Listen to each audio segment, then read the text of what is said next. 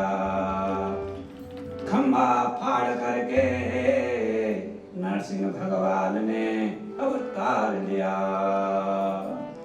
नरसिंह अवतार लिया। बहुव विकराल भाव रूपम बहुव विराट रूप परमेश्वरस्य नरसिंह रूप भगवानम अवतारमहं। प्रहलाद रक्षा हेतुवे नरसिंह भगवान लहु धातु स्तंभ काश भाव रूपम स्वयमेवं विस्फोटितं कृत्वा स्वयमेवं नरसिंह भगवानं स्वयमेवं नरसिंहावतार सहितं प्रकटतः। रक्ष रक्ष रक्ष रक्ष प्रहलादः, रक्ष रक्ष रक्ष रक्ष प्रहलादः। स्वयमेवं नरसिंहरूपम् अवतारम्, स्वयमेवं नरसिंह रूपावतारम्। हिरण्यकश्यपं सविभावं सर्वप्रथमेन भारूपं भयवां भयं करः युद्धं युद्धं। प्रथमेन अहं कदा युद्ध सहितहं स्वयमेवहं हिरण्यकश्यपं संग्राम मध्ये रण मध्ये परमेश्वर हरि संगम स्वयमेवं स्वबलः बाहुबल गदाबल सहितं भगवान संगम स्वयमेव मल्लयुद्धं कृतः मल्लयुद्धं कृतः। तदेवं स्वयं भगवान स्वयमेवं वाचः वो हिरण्यकश्यपः दुष्ट आत्मना राक्षसः दृष्टदृष्टः न बाह्यः न दिनः न रात्रिः संध्या समयः न बाह्य न महलम् अन्तः भागं न नरः न नररूपं न भाव अन्यस्मिन् देवरूपम् एवं सिंह नर मिश्रितः नरसिंहरूपं भगवान प्रकटः। एवं प्रहलादः भक्त रक्षा हेतुये परमेश्वर स्वयमेवं हिरण्यकश्यपस्य वधम् अकरोत् संहारम् अकरोत्। धन्य धन्य तव नरसिंह भगवान स्वरूपं सर्वे दृष्टः सर्वः नगरवासिनः सर्वे हिरण्यकश्यप राजवासिनः एवं हिरण्यकश्यप अंत समयं स्वयमेवं प्रहलादः करवत्तः प्रार्थयेत भगवान मम पितुः स्वचरण मध्ये एवं स्वधाम भावरूपं देहि सदगतिं देहि परमात्मा श्रीहरि। मम पिता हिरण्यकश्यपः सर्व अपराध भावरूपं क्षमाकृत एवं देहि वैकुण्ठलोकम्। एवमस्तुहं स्वयमेवं नरसिंह भगवानं स्वयमेवं सद्गतिं देहि हिरण्यकश्यपः। तब धारणे माद्य होहु नरसिंह अवतारा भगवन् नमाय भगवन् नमाय भगवन् नमाय भगवन् नमाय भगवन् नमाय भगवन् भगवन् नरसिंह रूप हरि अवतार भगवन् नमाय भगवन् नमाय भगवन् नमाय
यातना